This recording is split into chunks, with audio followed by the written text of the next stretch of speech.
In today's video, I'm going to teach you how to view all named ranges.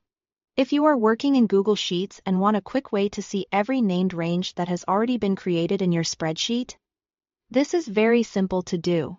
Named ranges are useful because they let you refer to important groups of cells with clear recognizable labels instead of cell coordinates.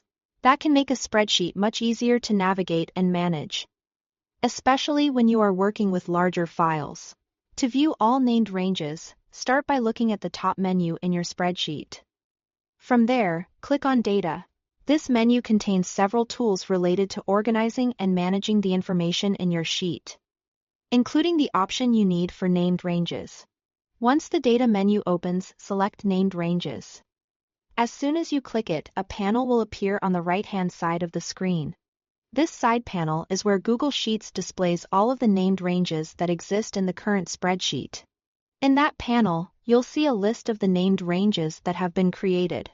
This makes it easy to review them all in one place without manually searching through the sheet. If you are checking a workbook that was created by someone else, this can also help you quickly understand how the spreadsheet is structured and which areas have been marked as important. One helpful thing to keep in mind is that this panel only shows named ranges that already exist. So if the list is empty, that simply means no named ranges have been set up yet in that spreadsheet. That can be useful information on its own, especially if you were expecting to find one and need to confirm whether it has been created. The right side panel also gives you a cleaner overview than trying to locate names by clicking around the sheet. This can save time and reduce confusion, particularly in spreadsheets with multiple tabs or a lot of data.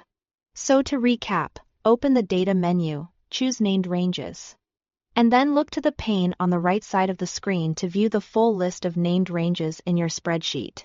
That's all it takes.